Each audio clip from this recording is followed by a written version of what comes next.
Habang pinagmamasdan ni Kara ang alon sa dagat, hindi niya akalain na darating ang isang lalaki, si Lay.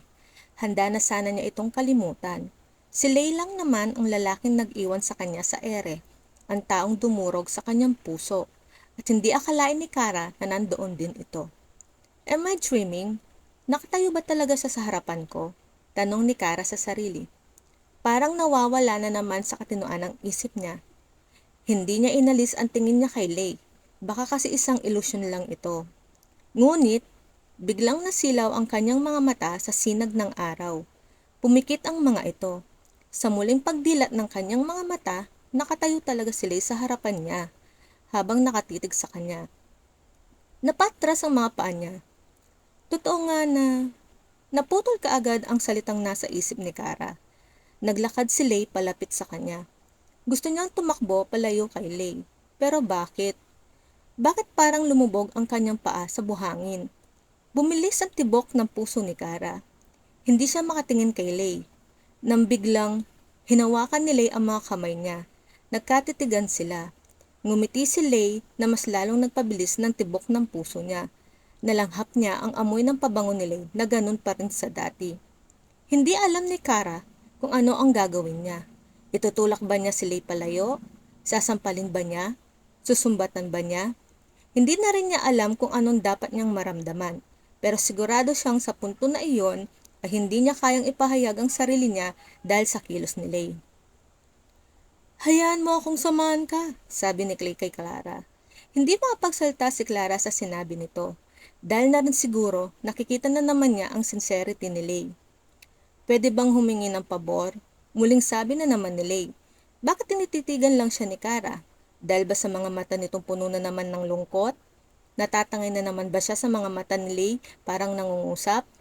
Nang biglang, hinila siya ni Lay at hinalikan sa labi. Parang sinindihan ng granada ang puso ni Kara. Anumang oras ay sasabog ito, lalo't na't pumalupot ang kamay ni Lay sa bewang niya. Hahayaan na lang sana ni Kara. Sasabay na lang sana siya ulit sa totoo niyang nararamdaman. Ngunit sumagi sa isip niya ang ginawa ni Lay.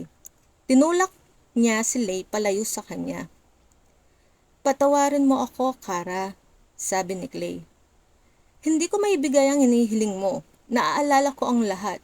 Kung paano ako umiyak araw-araw, gabi-gabi. Muntik nang masira ang buhay ko nang dahil sa'yo. Nagdusa ako sa sakit na iniwan mo sa puso ko. Matapang na sagot ni Kara kay Clay. Let me explain. Hindi ko sinasadya. Ang gulo ng isip ko noon. I'll always want to stay by your side and hindi natuloy ni Lay ang dapat nitong sasabihin. Pero iniwan mo ako. Alam mo ba ang mga araw na dumating sa buhay ko? Sinubukan kong intindihin kung bakit ka umalis. At sa mga araw na yon ay nalalasap ng puso ko ang iba't ibang sangkap ng sakit na iniwan mo. Ngayon sabihin mo sa akin, sa tingin mo ba mapapatawad kita? Sumbat agad ni Kara. Pakiusap, Kara. Nagmakaawa na si Lay. Huwag mo akong tawagin sa pangalan ko. Galit na sigaw ni Kara. Kara, alam mo noon na hindi ako handang magmahal ulit. Pero alam kong niligtas mo ako. Alam kong ang pagmamahal na binigay mo sa akin. Pero, hindi na naman natuloy ni Lay ang dapat nitong sabihin nang nagsilata na naman muli si Kara. But what? Sarili mo pa rin ang iniisip mo. You never. Naputol ang dapat na isusumbat ni Kara. Kara, please, I was so afraid that I might hurt you. Totoong pag-ibig na naramdaman ko para sa'yo. But something is bothering me. But now, please, believe me. I will trust my feelings. Hindi na ako aalis sa tabi mo. Patawarin mo na ako, Kara. Pakiusap muli ni Lay. Alam kong hindi ka pa handang magmahal ulit noon, pero ginawa kong lahat para matulungan ang puso mo. Para matanggap mo sa sarili mo na pwede kang magmahal ulit. I also know that you did not force me to love you. Pero minahal pa rin kita dahil ikaw mismo ang nagbigay sa akin ng rason at pag-asa. Dahil sa lahat ng kilos na ipinakita at pinaramdam mo sa akin. But I was wrong. Ngayon, naintindihan ko na ito.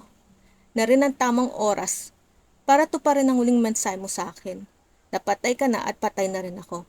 Our relationship did not exist. Mahabang litanya ni Kara. No, that's not true. Pakiusap. Patawarin mo ako. Walang ginawa si Lay, kundi ang makiusap. Pakiusap, bitawan mo ako. Pakiusap din ni Kara. Tinulak niyang muli si Lay palayo sa kanya, habang tumatakbo sa isip niya ang lahat ng ginawa niya para kay Lay sa nakaraan. Naging mapagbigay ako sa kanya. Pero bakit ako nahihirapan na lumapit sa kanya kung ako naman ang nangangailangan? Ako ang naging tagapakinig niya. Pero bakit kapag may sinasabi ako, hindi siya nakikinig? Lagi kong iniintindi ang sitwasyon niya. Pero pagdating sa akin, hindi niya ako maintindihan. Hindi ako naging makasarili. Pero bakit sarili lang niya iniisip niya? Kaya sobrang sakit na sinuko ko ang lahat ng aking mga personal na hangarin sa buhay. Dahil naniwala ako sa kanya na muli siyang magmamahal, na magiging masaya kaming dalawa, pero iba ang aking naranasan.